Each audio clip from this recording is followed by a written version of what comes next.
Hello everyone, welcome and welcome back to the channel. आज हम लोग बात करेंगे पीएनएसटी के सिलेबस के बारे में। बहुत सारे लोगों के कमेंट्स थे and finally the video is here. इस वीडियो में हम थोड़ी सी बात करेंगे अबाउट द एग्ज़ाम डेट्स और द प्रेडिक्शंस, लेकिन ये बात करेंगे हम लोग in the last of the video.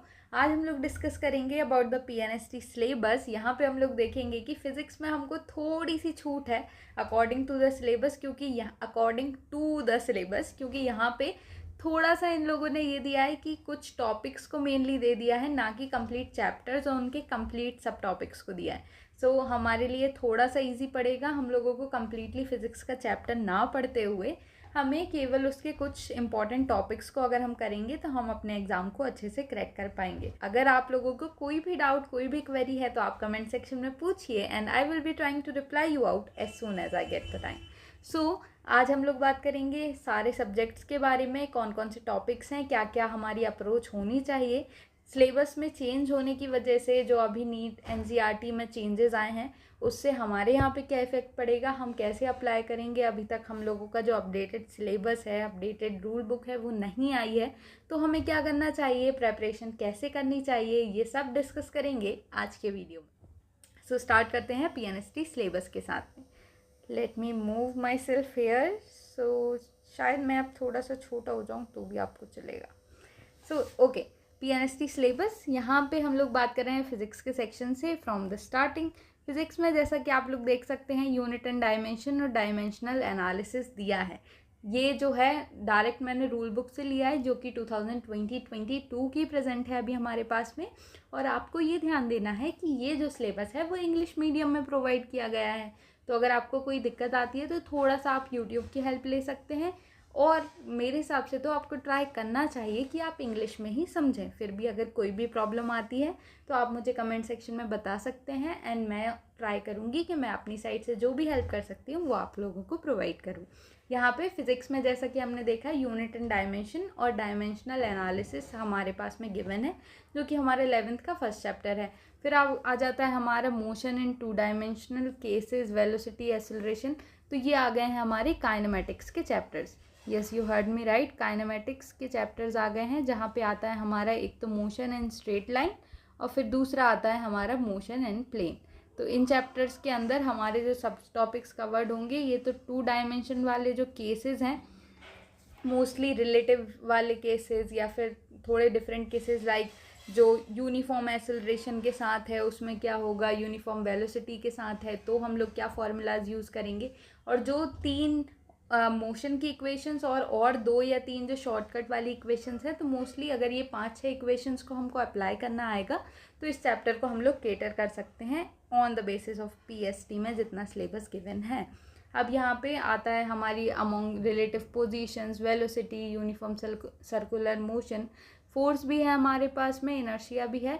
और फिर ये स्विच कर जाते हैं on the next chapter, that is Newton's law of motion, COM conservation of momentum and conservation of energy भी यहाँ पे कवर ने कर दिया है सिर्फ और सिर्फ एक टॉपिक के साथ। अब फिर हम देख रहे हैं यहाँ पे kinetic friction, WEP work energy power, ये भी आपका 11th का ही चैप्टर है। कोलिजन्स हैं जिसमें पोटेंशियल एनर्जी, ग्रेविटेशनल पोटेंशियल इनने यहाँ डिस्कस किया है। मैग्नेटिज्म भी इन लोगों ने पहले डिस्कस कर दिया है, इसके बाद इनने मैग्नेटिज्म का नेक्स्ट चैप्टर डिस्कस किया है, तो थोड़ा सा इन लोगों ने पता नहीं कैसे किया है, लेकिन हमारे लिए अच्छा ही है। Okay, kinematic friction, work energy power, angular conservation, rigid body rotation, ये सारे जो हैं टॉपिक्स प्रेजेंट हैं। अगर आप लोगों ने अभी 12th क्लास कंप्लीट कर ली है तो आप लोगों को सुने सुने टॉपिक्स तो लग ही रहे होंगे। एक्सेलरेशन ड्यू टू ग्रेविटी है, उसमें यूनिवर्सल लॉ ऑफ ग्रेविटेशन, इसके फॉर्मूलाज, जो सैटेलाइट्स की एस्केप वेलोसिटी होती है, इन सब के बारे में कुछ जो फॉर्मूलाज हैं वो हमें आने चाहिए। Hooke's law, young modulus, share bulk modulus, ये जो सिंपल से फॉर्मूला अप्लाइड कॉन्सेप्ट्स हैं वो ही मोस्टली यहाँ डिस्कस किए गए हैं, जो कि हमें आने चाहिए। फिर उसके बाद जैसे कि हमारे यहाँ पे इन लोगों ने दे दिया है हीट और सब कुछ, मतलब कि इन लोगों ने दे दिया है थर्मोडाइनमिक्स, KTG, ये सब कुछ यहाँ पे प्रेजेंट है। इसके बाद हम लोग जैसा कि देख रहे थे कि wave nature, young modulus, double slit experiment, ये वाली सारी चीज़ें हमें आनी चाहिए। फिर हमें जो है रिफ्रैक्शन और ऑप्टिक्स से रिलेटेड जो भी कॉन्सेप्ट्स हैं, चैप्टर्स हैं, इनको अच्छे से करना पड़ेगा। आफ्टर दैट इससे रिलेटेड देखो आपके नीट के जो वन शॉट्स प्रेजेंट हैं आप उनको यूज़ कर सकते हैं, या अगर आपको मेरी कोई हेल्प की रिक्वायरमेंट है तो आप वो भी मुझे बता देना, एंड अपन लोग कुछ ना कुछ तो इसको सॉर्ट कर ही लेंगे। ओके, तो मैं ट्राई करने का सोच रही हूँ कि मैं थोड़ा सा जिसमें सिर्फ फॉर्मूलाज हम लोग रिवाइज करें, ऐसे करके कुछ डिवीजन वन शॉट्स बनाऊँ जो कि 30-40 मिनट के हों। तो मुझे बताना कि इसमें आपका क्या सजेशन है। यहाँ पे अब हमारे जो सबसे इजी वाले चैप्टर्स हैं वो यहाँ फुली प्रेजेंट हैं, जो कि हमारा मॉडर्न फिजिक्स, जिसमें आता है सेमीकंडक्टर्स, जिसमें आता है हमारा डुअल नेचर, जिसमें आता है हमारा एटम्स, जिसमें आती है हमारी न्यूक्लियाई।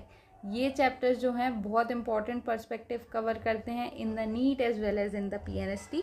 और अगर हमारे ये चैप्टर्स कंप्लीट होते हैं, सिर्फ अगर हम लोग देखो स्टार्टिंग के काइनेमेटिक्स जो कि इजी पोर्शन है, एक हमारा ग्रेविटी का पोर्शन, और ये हमारी जो है मॉडर्न फिजिक्स, अगर टोटल सिर्फ 30 मार्क्स हमारी फिज़िक्स को पूरे को हमें कंसीडर करना है, तो इस 30 में से अप्रॉक्सीमेटली आप 15 मार्क्स जो हैं, हाफ मार्क्स जो हैं, सिर्फ इन्हीं चैप्टर्स को पढ़ के स्कोर कर सकते हैं ईजिली।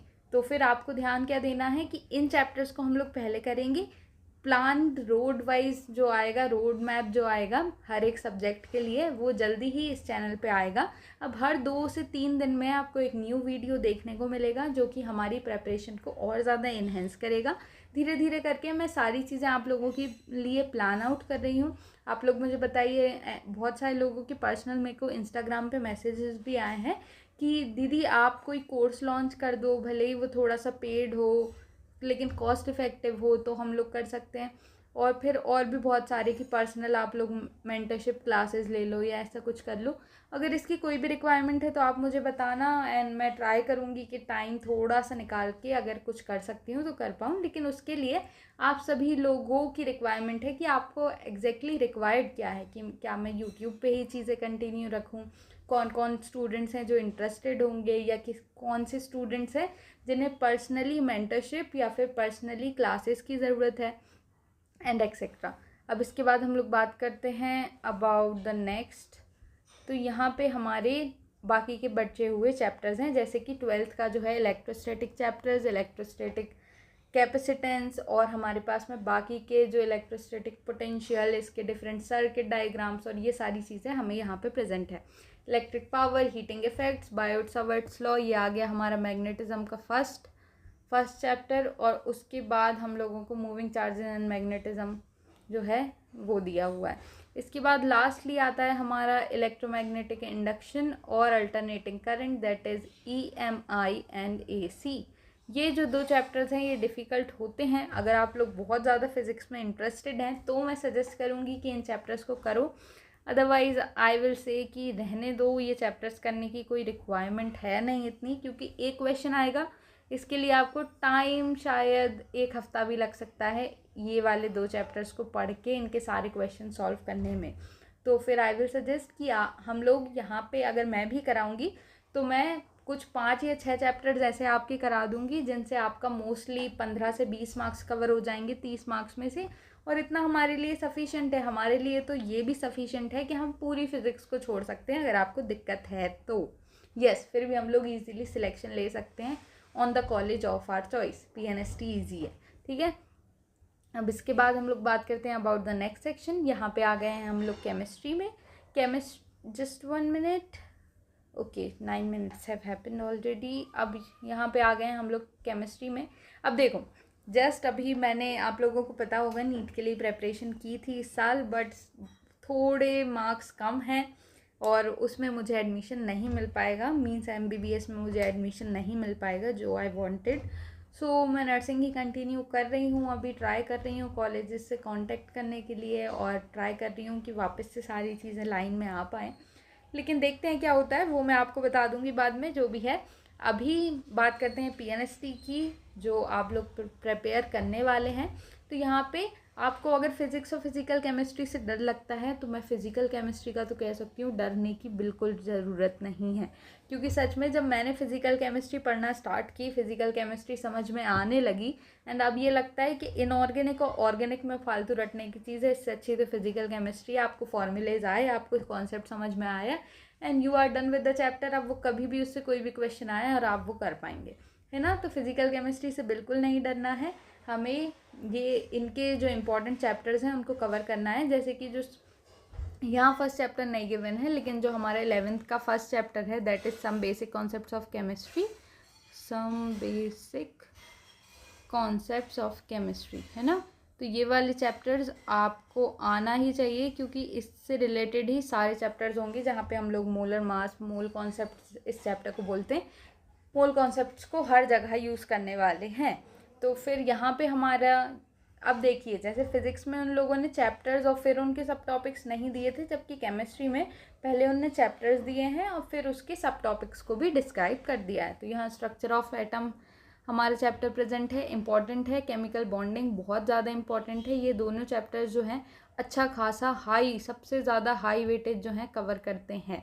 तो हमारे लिए ये दोनों चैप्टर्स जो हैं रिक्वायरमेंट इनकी बहुत ज़्यादा है। और कोई भी हेल्प चाहिए, क्लासेस चाहिए, रिवीजन सेशंस चाहिए, फॉर्मूला रिवीजन चाहिए, सिर्फ रोड मैप और स्ट्रेटजी वीडियो चाहिए, सब कमेंट सेक्शन में बता दो। पक्का पक्का आप लोगों को सारा सॉल्यूशन मैं प्रोवाइड करूँगी, जितना मुझसे हो सकता है उससे ज़्यादा ही करूँगी। ओके, तो प्लीज़ मुझे बताना जो भी है। और अभी तक ये वीडियो देख रहे हो तो प्लीज़ कंसीडर करो कि आप चैनल सब्सक्राइब करो, वीडियो को लाइक करो, क्योंकि तभी और जो स्टूडेंट्स हैं जिनको रिक्वायरमेंट है उन तक ये वीडियो पहुंच पाएगा। तो यूट्यूब पुश के लिए आप लोगों की रिक्वायरमेंट है, एंड इससे मुझे भी बहुत ज़्यादा मोटिवेशन मिलता है कि मैं कंटिन्यूसली ऐसे ही एफर्ट्स करके, जबकि कम टाइम है तो भी आप लोगों के लिए ऐसे ही वीडियोज़ बनाती रहूँ। सो अब हमारे पास में केमिकल बॉन्डिंग हो गया है। फिर आता है हमारा सॉल्यूशन। सॉलिड स्टेट्स चैप्टर जो है अभी हट चुका है, और क्योंकि ये हट चुका है इसको हम लोग लास्ट में कवर करेंगे और अभी इसको छोड़ के ही चलेंगे। फिर आता है हमारा न्यूक्लियर केमिस्ट्री। जैसे न्यूक्लियर केमिस्ट्री हुआ, थर्मोडाइनमिक्स हुआ, एटम्स हुआ, ये वाले चैप्टर्स आपको फिजिक्स में भी हैं, केमिस्ट्री में भी हैं। तो इन चैप्टर्स को आपको एनी हाउ कंप्लीट करना है, क्योंकि ये चैप्टर्स बहुत easy, scoring plus high yield topics हैं और चैप्टर्स हैं, तो आपको इनको तो करना ही करना है। अब उसके बाद में आता है, जैसे कि फ़िज़िक्स में हमारा EMI और AC था, सेम उसी तरीके से यहाँ पे हम लोग को मिलता है केमिकल इक्विलिब्रियम। 2 चैप्टर्स कवर करता है ये, एक है हमारा आयनिक इक्विलिब्रियम और एक है हमारा केमिकल इक्विलिब्रियम। तो ये दोनों चैप्टर्स में बहुत सारी इक्वेशंस हैं, बहुत सारा कन्फ्यूजन है, इनको हम लोग इजीली छोड़ देंगे। अगर आपको बहुत ज़्यादा पसंद है तो आप कर सकते हो, लेकिन एज आ एग्ज़ाम पर्सपेक्टिव, एज आ एग्ज़ाम मेंटर मैं बता सकती हूँ कि इनको आप कम्प्लीटली छोड़ दोगे तो भी कोई दिक्कत आपको नहीं आने वाली है। इसके बाद आता है हमारा थर्मोकेमिस्ट्री, थर्मोडाइनमिक्स। ये थर्मोडाइनमिक्स यूनिट के 2 चैप्टर्स हैं। फिर आएगा हमारा केमिकल काइनेटिक्स, इलेक्ट्रोकेमिस्ट्री। इलेक्ट्रोकेमिस्ट्री में भी आपको, और इन दोनों चैप्टर्स में भी आपको मेनली फार्मूला बेस्ड, और इलेक्ट्रोकेमिस्ट्री में थोड़ा सा थ्योरेटिकल बेस्ड आपको देखने को मिलेंगे क्वेश्चंस। अब यहाँ पे हम लोग बात करते हैं अबाउट द नेक्स्ट टॉपिक्स। तो ओके, रिपीट हो गई है ये वाली चीज़, है ना, तो ये यहीं पे प्रेजेंट है। अब उसके बाद हम लोग बात करते हैं इनऑर्गेनिक केमिस्ट्री के बारे में। तो जैसा कि हम लोग देख सकते हैं, इनऑर्गेनिक केमिस्ट्री में भी हमारा सेम टू सेम हमें मेटलर्जिकल प्रोसेसेस दी हुई हैं, लेकिन मेटलर्जी जो है अभी प्रेजेंटली हट चुका है नीट के सिलेबस से, तो इसको हम लोग बाद में करेंगे। और क्योंकि इसको हमें बाद में करना है तो हम लोग अभी इस पे ध्यान नहीं देंगे। हम लोग सबसे पहले कवर करेंगे पीरियोडिक टेबल को, पीरियोडिक क्लासिफिकेशन को। तो हम लोग सबसे पहले पढ़ेंगे चैप्टर नंबर 3 है, या शायद 4 है क्लास 11th का। तो पीरियोडिसिटी, पीरियोडिक एलिमेंट्स हमको चैप्टर पढ़ना है। फिर उसके बाद में हम लोगों को केमिकल प्रॉपर्टीज़ ऑफ SPDF सारे ब्लॉक्स को हमें बहुत अच्छे से पढ़ना है। कंपैरेटिव स्टडी, ये आपको सब कुछ उसी चैप्टर में मिल जाएगी। और फिर उसके बाद हमको कोऑर्डिनेशन एंड कंपाउंड चैप्टर पढ़ना है। ये चैप्टर इजी है, कुछ थ्योरीज बस है।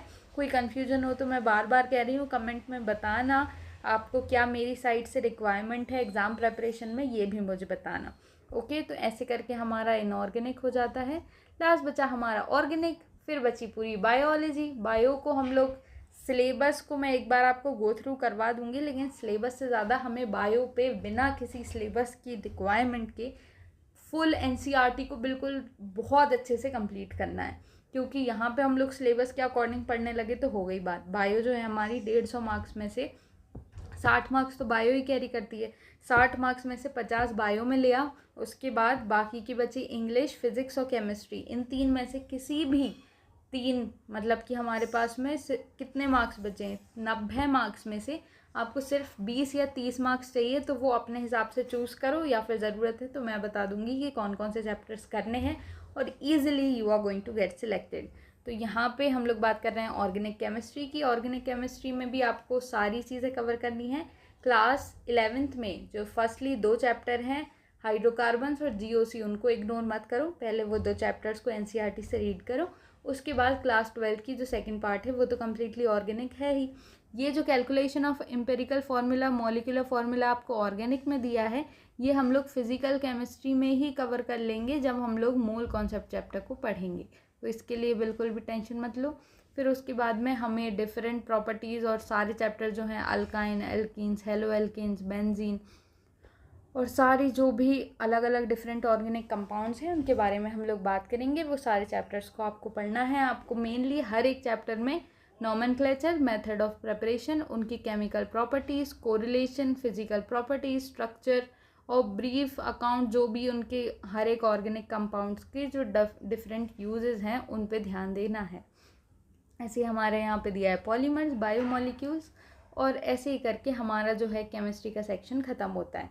बॉटनी में मैं बिल्कुल आपको ये सारा चीज़ें पढ़ के नहीं बताने वाली हूँ। बॉटनी एंड जूलॉजी में ये देखो आपको दिख रही है पीडीएफ, मैं आपके लिए जो है टेलीग्राम चैनल मैंने बना दिया है, तो इस टेलीग्राम की लिंक जस्ट नीचे प्रेजेंट है, या फिर आपको नंबर आईडी यहाँ फ्लैश होती हुई दिख जाएगी, तो आप उस पे जाके टेलीग्राम पे सर्च करके इस चैनल को ज्वाइन कर सकते हो, जहाँ मैं ये सारी पीडीएफ्स आपको प्रोवाइड कर दूँगी। अब उसके बाद आता है हमारा जूलॉजी को भी छोड़ दो, इंग्लिश सेक्शन देखते हैं। इंग्लिश में आपको आएगी इंग्लिश 30 मार्क्स की। 30 मार्क्स में से भी रीडिंग कम्प्रीहेंशन ही रह जाएगा 5-10 मार्क्स का, बचा थोड़ा सा। अब यहाँ पे रीडिंग कम्प्रीहेंशन में आपको आपको पैराग्राफ फॉर्म में कोई भी गिवन अनसीन पैसेज आता है, या तो आपको पोएम्स आती हैं। पोएम्स जो हैं थोड़ी सी डिफ़िकल्ट होती हैं, क्योंकि पोएम्स में दिया कुछ और होता है, मीनिंग कुछ और होता है, उस मीनिंग के बेसिस पे आपको आंसर्स पता करने पड़ते हैं। लेकिन अगर डायरेक्ट पैराग्राफ गिवन है तो इट इज़ वेरी इजी, हम लोग पोएम और पैराग्राफ दोनों को ही विद एग्जाम्पल समझेंगे और पढ़ेंगे, अगर आपको इंग्लिश क्लासेस की रिक्वायरमेंट है तो पर्सनल मेंटरशिप चाहिए, यूट्यूब पे ही क्लासेस चाहिए या पर्सनली क्लासेस चाहिए, जो कि ऑब्वियसली पेड होंगी, लेकिन उनका अमाउंट जो है बहुत ही मिनिमम होगा अगर रिक्वायरमेंट है आप लोगों को। और अगर एटलीस्ट मेरे पास में 20+ स्टूडेंट्स ऐसे होते हैं जिनको पर्सनल क्लासेस की रिक्वायरमेंट है, जिसमें मैं हर 1 या 1.5 घंटा आपको हर दिन में दूंगी, कंबाइंड क्लास होगी वो, जिसमें आप मुझसे डायरेक्टली इंटरेक्ट कर पाएंगे, तो वैसी रिक्वायरमेंट है तो मुझे बता देना। अदरवाइज़ जैसे मैं हेल्प कर सकती हूँ वैसे तो मैं यूट्यूब पे करती ही रहूँगी, इर्रेस्पेक्टिव ऑफ भले ही अगर किसी स्टूडेंट को अलग क्लासेस चाहिए तो भी यूट्यूब पे कंटेंट आना बंद नहीं होगा, आई प्रॉमिस। यहाँ पे आ जाता है ग्रामर, फिर ग्रामर में आ गए आपके आर्टिकल्स, एग्रीमेंट, टाइम, टेंसेस और वर्ब। ये नॉर्मल जो आपको 10th तक की ग्रामर है वो ही देखने को मिलेगी। ट्रांसफॉर्मेशन ऑफ सेंटेंसेस की आपको वॉइसेस को एक्टिव से पैसिव में, डायरेक्ट से इनडायरेक्ट स्पीच में, डिग्रीज में अफर्मेटिव, नेगेटिव, इंटरेटिव सेंटेंस के टाइप्स में कन्वर्जन करना है, वो हम लोग कर लेंगे। कॉमन एरर्स क्या हैं, या फिर जंबल वर्ड्स हैं, या फिर स्पेलिंग में, या फिर उनके सिनोनिम्स, एंटोनिम्स, तो ये वाली सारी चीज़ें आती हैं जो कि आपकी अभी भी आएंगी, जो कि आपकी first year of BSc nursing में भी आएंगी। That will be very simple. तो फिर सब कुछ ईजी है, बस आपको करना है। अगर आप सच में नर्सिंग ज्वाइन करना चाहते हो तो बहुत इजी है वो आपको ज्वाइन करने के लिए। लेकिन अगर थोड़ा सा भी डाउट है और नर्सिंग से अदर जाना चाहते हो तो मैं सजेस्ट करूँगी कि प्लीज़ ट्राई करो, फर्स्ट ऑप्शन को नर्सिंग कभी भी मत रखो। तो आई होप सारी चीज़ें क्लियर हैं आपके लिए। And this is Sakshi, that's all for now, will be catching you very soon in the next video. Bye.